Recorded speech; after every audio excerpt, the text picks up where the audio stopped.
If you've ever wanted to read about the origins of Southern hip hop, I have the book for you, and we're going to talk about it today on the Higher Hip Hop Book Review. Yo. Read a book, read a book, read 'em up.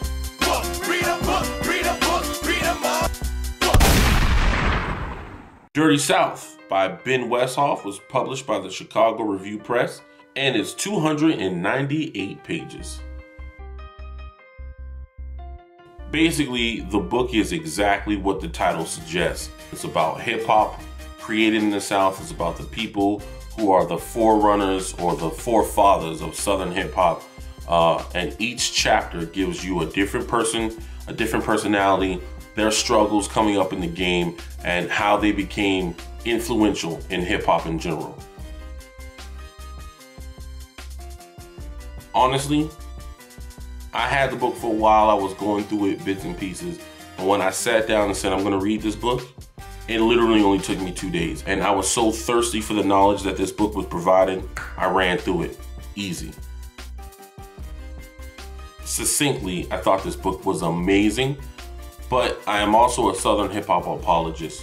Reading this book about these people who I consider hip hop heroes and their origins and everything they had to go through was amazing.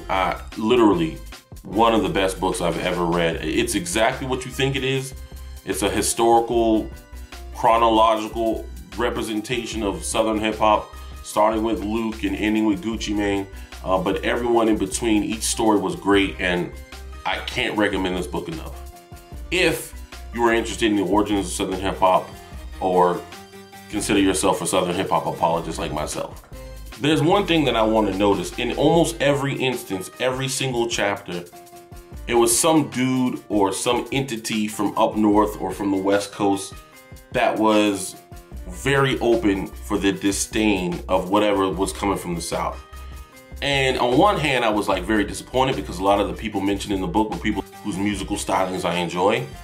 But without them being detractors, I don't think Southern hip hop would have grown to the level that it did. Everyone in this book had a very DIY mentality, you know, do it yourself. You're not gonna get help from anybody. Just make the music that you wanna hear, craft it for your fan base, and then keep it going. And then eventually, we end up dominating the whole landscape. You got dudes from Harlem, ASAP them, making music, talking about they trill and all that. Sounded very Southern. Lil Uzi Vert from Philly, sounded very Southern. We can go through the whole landscape of people who are not from the South but have adopted our sound. And I think it's because we like to have fun. You know, we can talk about the street, we can talk about the struggle, but sometimes we do just want you to shake that Laffy Taffy or back it up. I don't think there's anything wrong with that. I guess you could pretty much understand what I'm gonna do with this rating. I'm gonna give this book a 5 out of 5. I believe that Southern hip hop is dominant because other forces conspired to keep us from being dominant, and we just use that as, in the words of Bobby Boucher from The Waterboy, tackling fuel. About all those mean people, they're gonna be your tackling fuel. Tackling fuel. To do what we had to do. But I really think that Ben did a very good job of describing the origins and the growth and the development of Southern hip hop.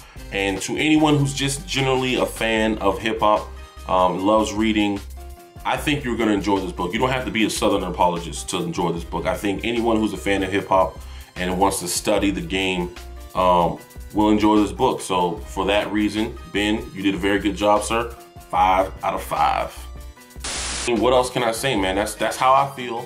But as always, I want you to tell me how you feel. If you've read this book, Dirty South, let me know in the comments what you think. Even if it's not about the book, just give me your opinions on Southern hip hop in general. Let's talk about it, man. Let me know in the comments below. You can reach me on Instagram or Twitter. Probably more Instagram than Twitter. I don't really be on Twitter like that. H1GHER at higher, H1GHER. Subscribe, of course. Like, share, do all that good stuff. And until next time, let's make reading trill. I still don't have a fancy outro, but I love you all for watching, and I can't wait to share my next book review with you. Peace.